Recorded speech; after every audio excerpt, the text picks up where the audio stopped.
All right, live in the post game now. Little T leaving down at Auburn after a hard fall game that barely had any points, but a lot of blood in that contest. Meanwhile, here at Coleman Coliseum, Alabama wins it 80-73. A lot of storylines here with Mark Sears as well, not playing in the second half, but Alabama gutting it out. Big games from Holloway and from Youngblood and a lot of other people stepping up. But we'll start down there where number one Auburn was trailing late and got a big bucket from Miles Kelly to take a 52-51 lead. They hold on and win at 53-51 with Tennessee. Had a shot at the end to walk it off. Give me your initial reaction, Taylor. Miles Kelly. Miles Kelly. I mean, that was one of the ugliest basketball games I've seen in a long time. They were, I don't know if I like to use the word lucky, but I would not have been surprised if Auburn lost that game at all. They could not, I mean, neither team, sorry, I'm getting in my car real fast. Neither team could hit a shot. The only person that hit a three-point shot in the first half was Janai Broome.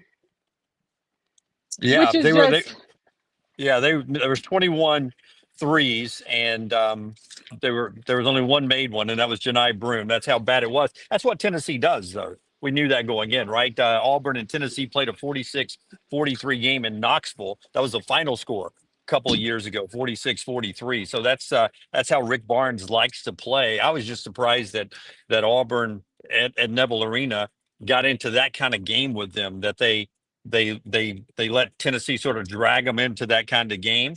It looked like they had some open shots in the first half and just didn't make them. It wasn't just everybody huddled around each other. They looked like Auburn did have a couple of good looks and just didn't get them to fall down.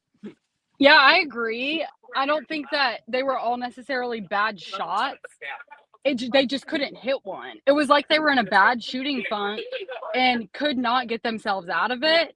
And thank God Miles Kelly, made a shot at the end there. But it was just an ugly, ugly, ugly game all around.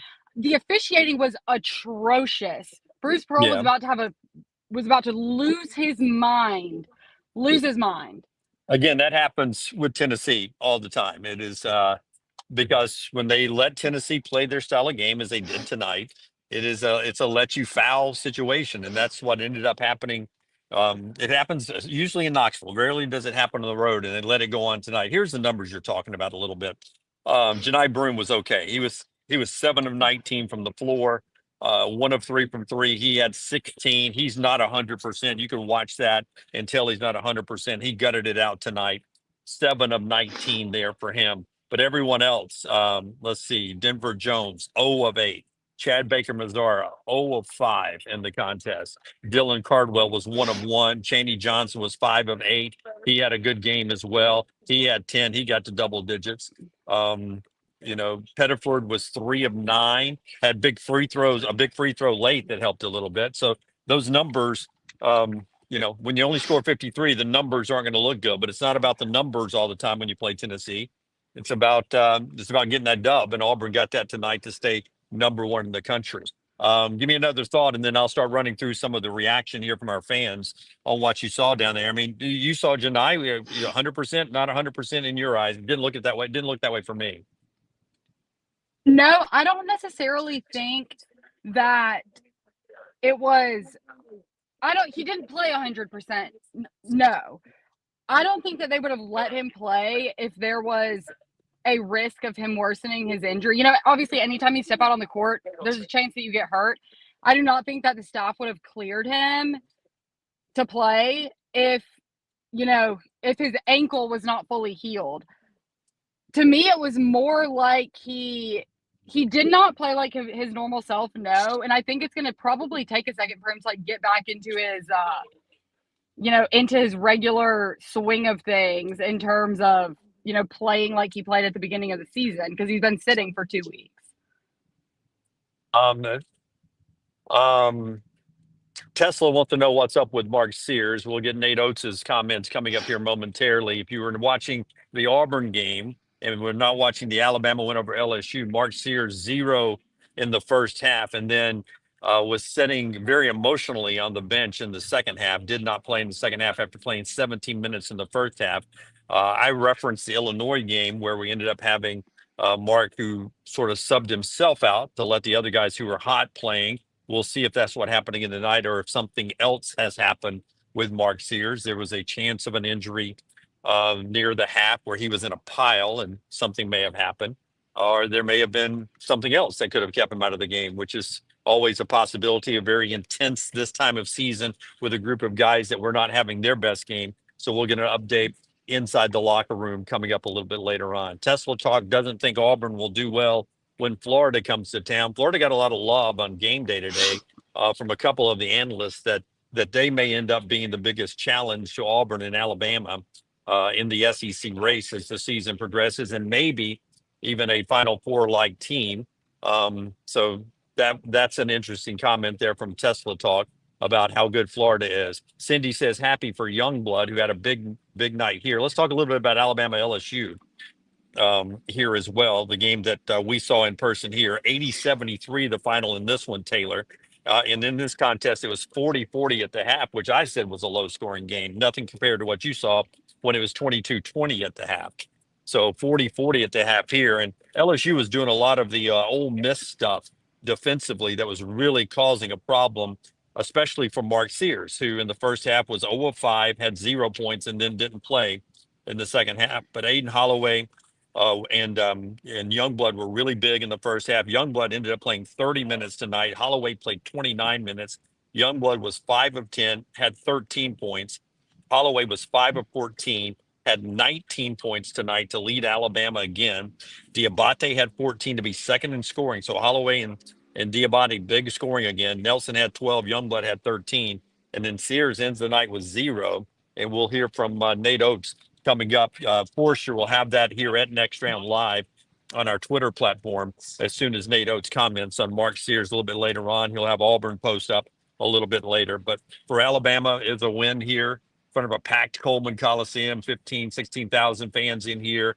And I think most of them came thinking it'd be an easy night with little LSU into town, and ended up being a dogfight all the way through. Gutsy effort there from the LSU team. Let's get some more comments. Don't forget, we're brought to you by our friends at MyBookie, mybookie.ag. Landmine Believer says that was a brutal watch. I assume he's talking about Auburn, Tennessee, but I truthfully, agree.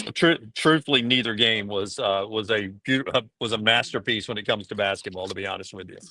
Yeah. Chad says Auburn better bring more than 53 points to sleepy Coleman Coliseum. It'll be a different style of game when Auburn comes here in that February the 15th date. You just can't, guys, and I love the banter in the chat room and everything.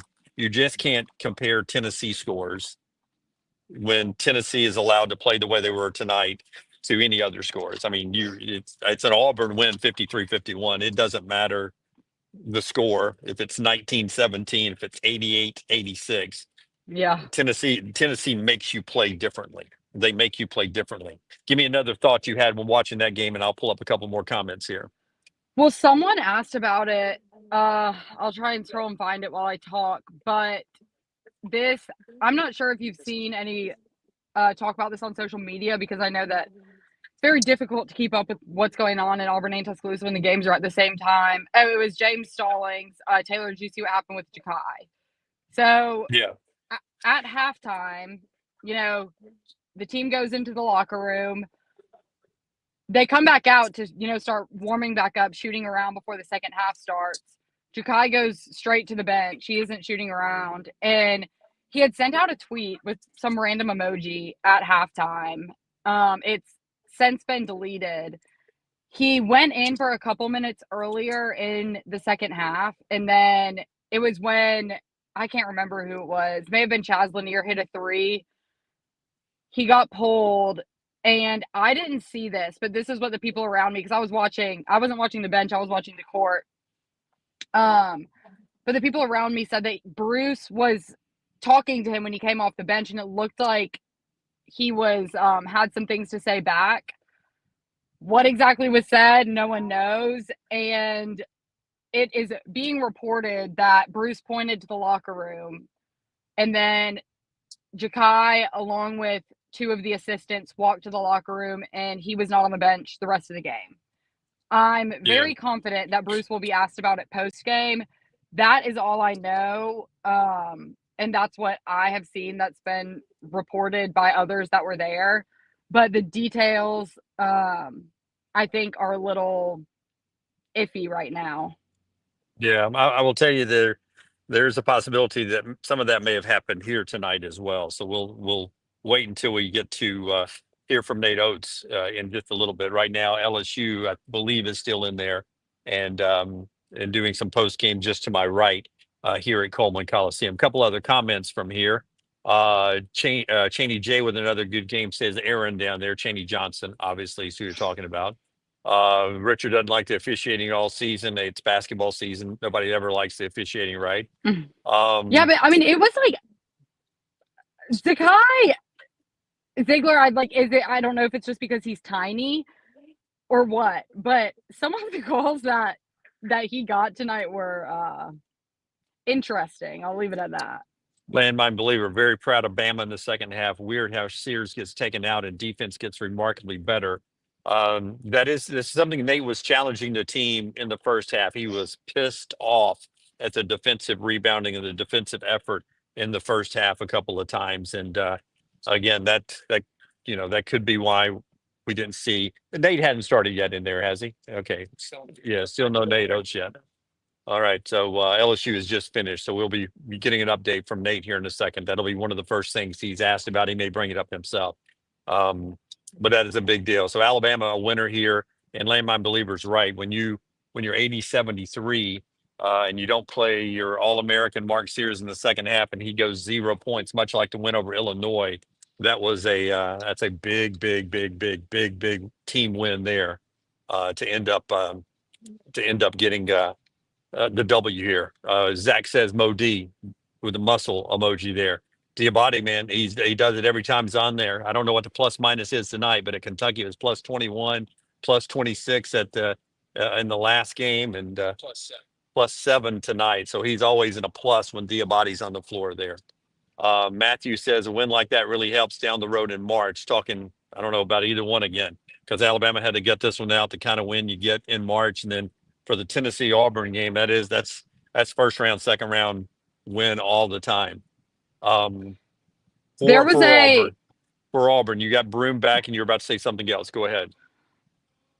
Someone made a comment. Landmine Believer said Aiden Holloway and Mo D are Alabama's 2 best players.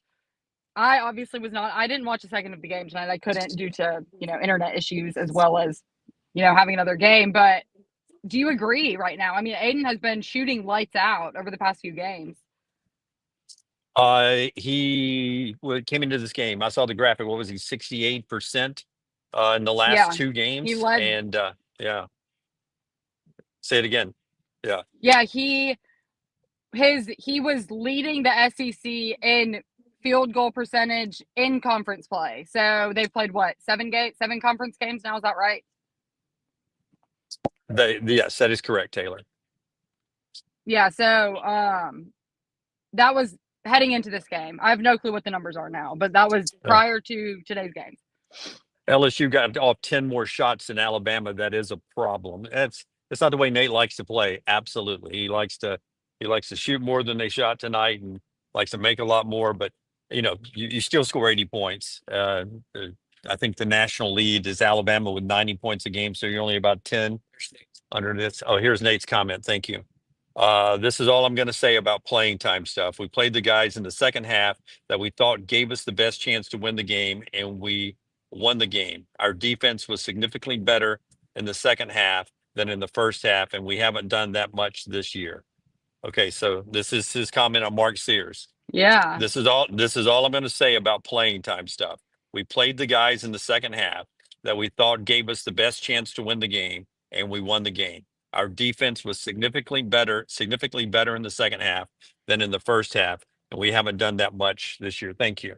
So that's very interesting to me.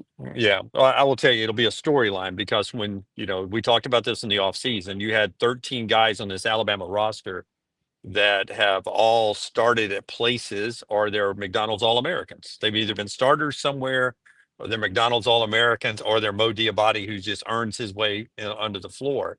And at some point, the substitutions and all of that, you just wonder when, if he could keep all 13, or at this case now down to about 10 players with injuries and rotation, could you keep them all happy?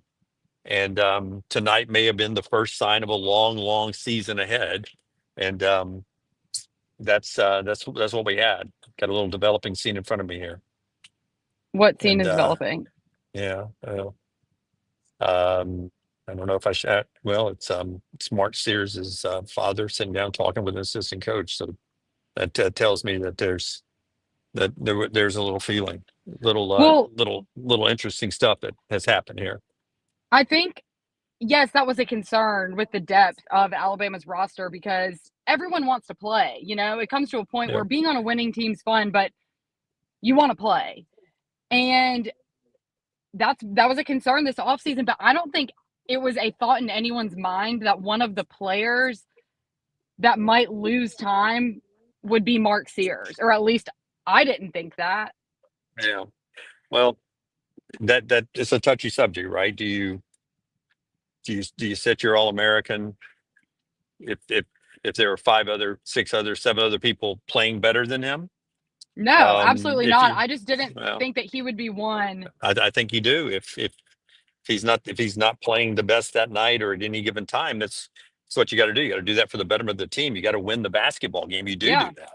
You do I do agree. that, and it ends up being it ends up being a problem. Now it may help you win one basketball game, but how does it impact you in the next one and the next one and the next one and the next one?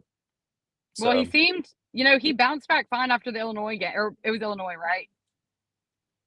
In yeah, Birmingham? yeah, but that was him taking himself out. He told Right. Nate, I'm not going back in. Okay. This one's gonna Okay. be Okay. this is much different. He in Okay. that situation, he was like, look, the other guys are playing better than me. Don't put me back in just because I'm Mark Sears. I'm your All-American. Right. This one feels a little different now. We're sitting here and we'll hear more as the week progresses. And I'll tell you what happens usually. Usually when you get away from this situation, you go home tonight. Um, People wake up tomorrow and everybody, takes a breath and things are better tomorrow, or Yeah. maybe better in 2 hours before you go to bed. It's just one of those. Basketball's a long, long season, and you're together a ton, Yeah. and it's hard to keep everybody happy all the time. So it'll Well, be it'll be on the leaders of the team, Mark included, and Nate, that you soothe these things over and you move on, right. one game. Right. And something that's interesting is the fact that I believe Nate Oats said this in a press conference recently that Mark came back because of his defense. And okay, see, I don't even know if I should really comment on this because I wasn't able to watch. I'm just basing it off of I'm trying to use Yeah, context clues to piece this together. But if it was lack of effort, then I'm gonna stop talking because I don't yeah, that's no, irrelevant. it wasn't lack of effort. He was putting forth the effort everyone else was putting forth. It was a frustrating first half early on, especially on the defensive rebounds, and Nate wasn't happy, and you know, he's got a couple of dogs on the bench like Diabate and Chris Youngblood, who started tonight, by the way. There was no Phylon in the starting lineup. That gets washed over because Sears didn't play in the second half, but LeBaron Phylon didn't start tonight. Chris Youngblood started tonight. So that was a message sent right off the starting lineup that maybe Phylon, needs to do a little more as well. So when Phylon comes on, he has a good game, and the effort's there from everybody. I mean, everybody's diving around and stuff. This just was a fragmented game that you get in the league when you got a team like LSU that'll play some nasty defense at time, and when everything's not clicking. Balls, I mean, shots that normally fall were lipping in and out. I'm sure the same thing was happening to Auburn Oh tonight on yeah. some of their shots, that the shots they normally make probably were in and out, right? Those nights happen here. So interesting though. Lame, I Yeah. believe, point blank defense has been asked the last few games, got to get better on that. SG3 has a comment there. Laura, players have off games all the time. Hope Sears is okay. Seems like a good kid.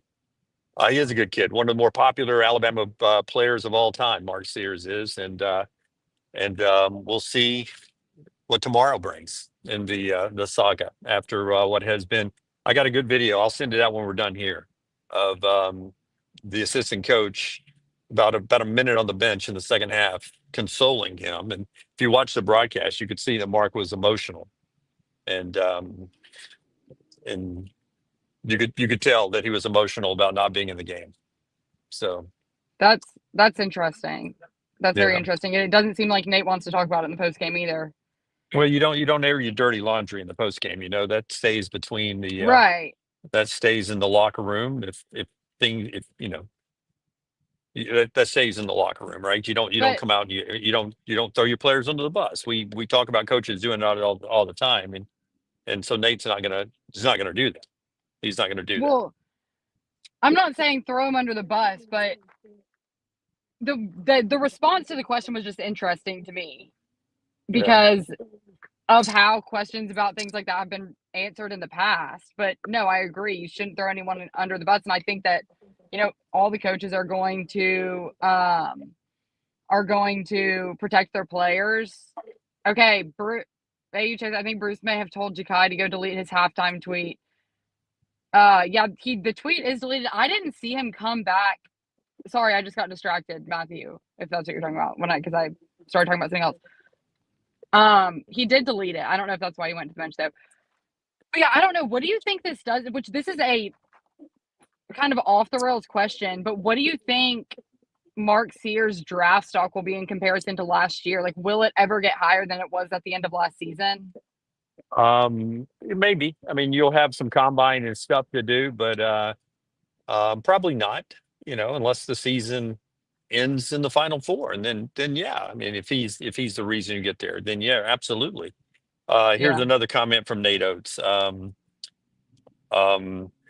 we made the point to the guys we're done starting the same group that starts the game, and so they juggled the starting lineup tonight. Phylon didn't start, Youngblood did. And then when you came back out in the second half, wasn't the same five that started the game. It was a different group on the court to start the second half. And, uh, Nate Oates was shaking things up. Coaches you do that sometimes. You see it in baseball, you see it in football. Um, Heck, you see even quarterbacks sometimes get taken out, set down, and you put another quarterback in. And it happened to Bryce Young this year for the Carolina Panthers. And it benefited Bryce Young. May have saved his career, in fact, that Bryce Young was taken out, didn't start for a couple of weeks, got put back in. So we'll see where Mark, if he grows from this situation, if it ends up being what it sounds like it was, that it was a healthy bench and gives him an opportunity to grow from that and continue to be a leader and be one of the great Alabama players, as he already is, of all time. All right, Taylor, Yeah. give me a final thought and we'll get out of here. Give me your game ball. Who's your game ball? Oh my gosh. I guess Miles Kelly for the last shot. I mean, it was just an ugly, ugly game. No one really stood out. I mean, Janai looked pretty good for it being his first game back after sitting for a while, but I mean, I'll give it to Miles Kelly because no one was hitting shots consistently throughout the game. Not that the last shot that he hit was consistent, but he hit a shot at a very needed time. So I'll give it to Miles. I mean, we've said this before, a win's a win in the SEC. A win is a win in the SEC. So, you just got to be happy that you walked away with that one because it was an ugly game. Yeah, same way here. My game ball, I'm going to go.